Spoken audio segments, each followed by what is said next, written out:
Selamat pagi semuanya, kami dari kelompok 1 akan mempresentasikan hasil kerja kami mengenai etika bisnis dan tanggung jawab sosial perusahaan. Bisnis dan tanggung jawab sosial perusahaan.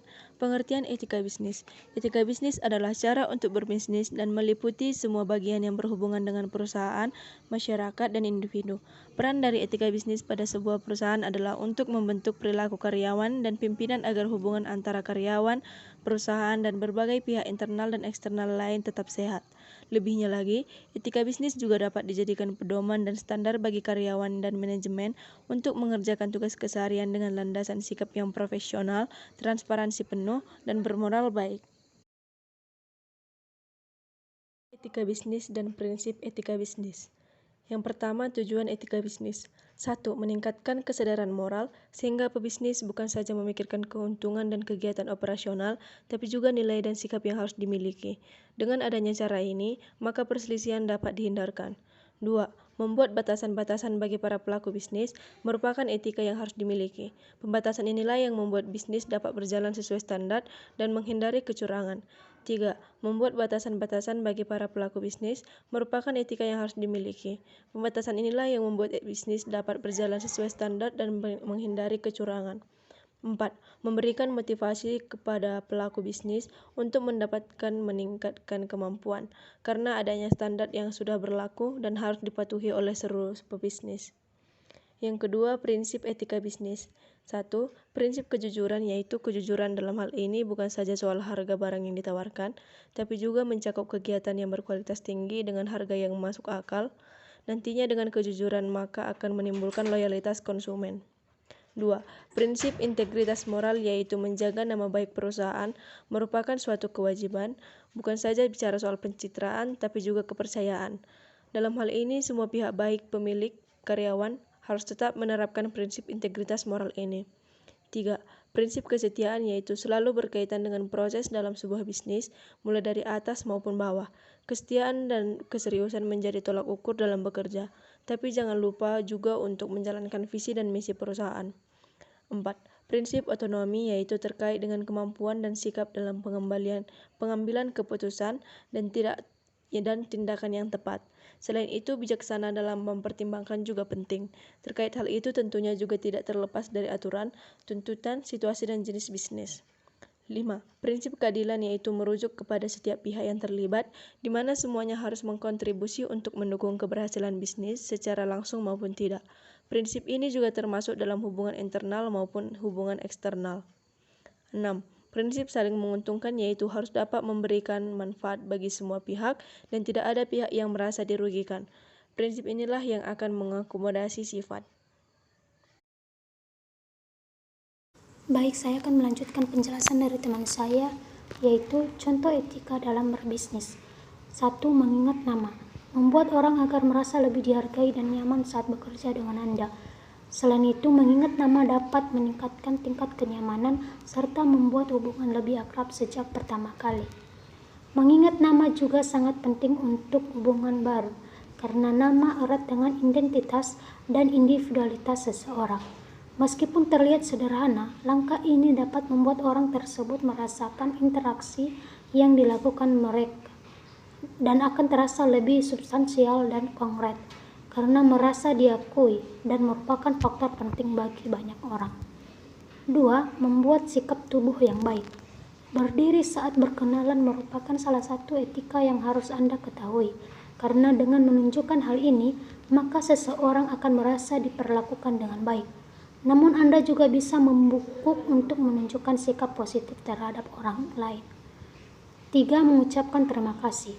Bukan hanya sebagai bentuk penghargaan untuk orang lain, tapi mengucapkan terima kasih juga menunjukkan apresiasi dengan apa yang orang lain berikan ataupun rasakan.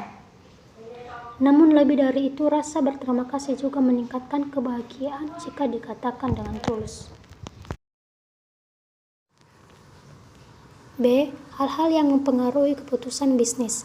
Etika bisnis dalam perusahaan memiliki peran yang sangat penting, yaitu untuk membentuk suatu perusahaan yang kokoh dan memiliki daya saing yang tinggi, serta mempunyai kemampuan menciptakan nilai yang tinggi. Diperlukan suatu landasan yang kokoh. Ada beberapa kelompok yang dapat mempengaruhi kepentingan bisnis, diantaranya 1. Para pengusaha dan mitra usaha. 2. Perusahaan pemasok bahan baku.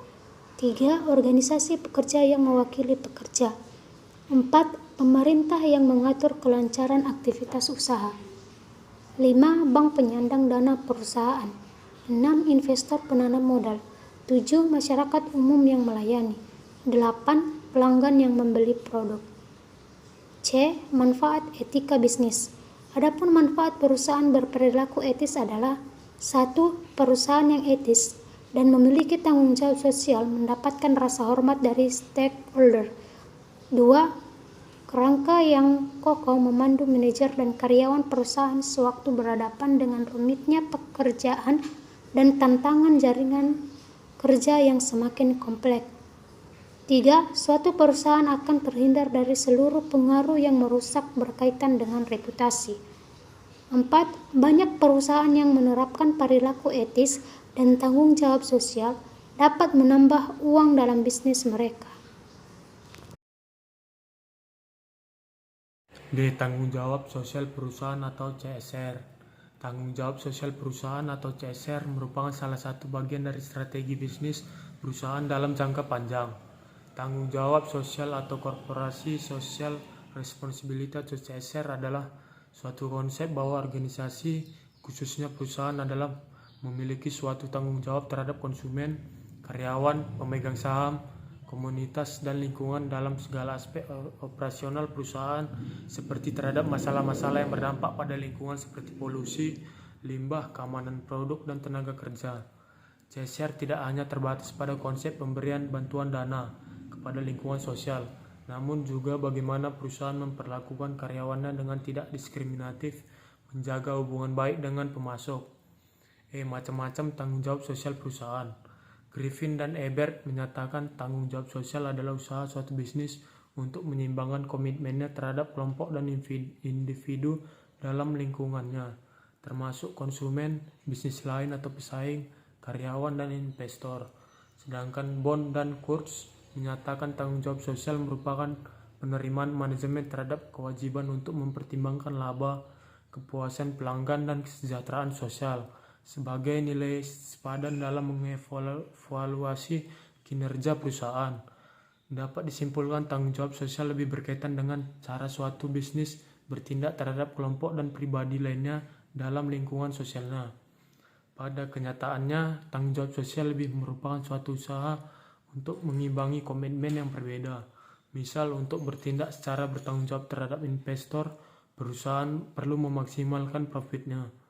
Namun, perusahaan juga memiliki tanggung jawab untuk menawarkan produk yang aman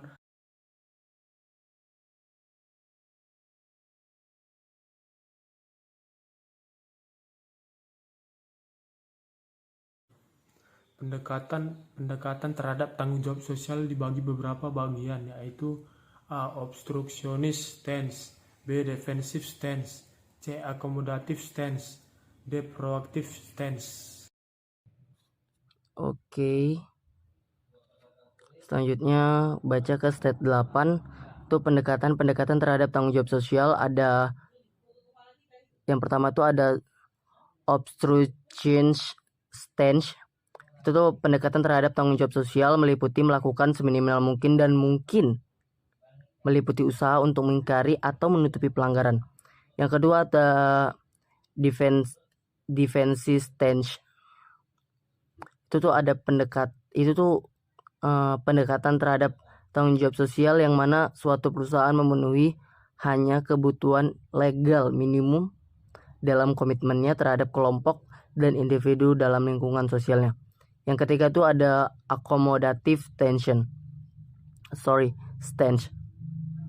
Itu pendekatan terhadap tanggung jawab sosial yang mana suatu perusahaan jika secara khusus diminta melebihi kebutuhan legal minimum dalam komitmennya terhadap kelompok dan individu dalam lingkungannya. Tanggung jawab sosial perusahaan merupakan salah satu keharusan oleh perusahaan dalam melakukan pendekatan kepada masyarakat. CSR hendaknya dilakukan secara holistik, artinya pendekatan yang dilakukan oleh perusahaan tidak dalam bisnis semata, melainkan juga bergerak dari sifatnya dharma atau charity menuju ke arah CSR yang lebih menekankan pada keberlanjutan pengembangan masyarakat atau community development.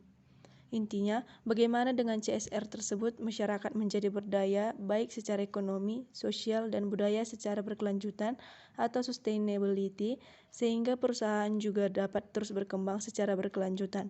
Dalam konteks ini, dimaknai sebagai investasi jangka panjang bagi perusahaan yang melakukannya. Saran, setiap perusahaan itu diharuskan untuk dapat melakukan tanggung jawab sosial untuk kemajuan perusahaan tersebut dan juga kesejahteraan lingkungan sekitarnya. Dengan begitu, hubungan perusahaan dan lingkungan sosial dapat terjalin dengan baik. Baiklah, sekian hasil dari presentasi kami. Jika ada kata yang salah atau pelafalan yang salah, kami mohon maaf yang sebesar-besarnya. Atas perhatiannya kami ucapkan terima kasih.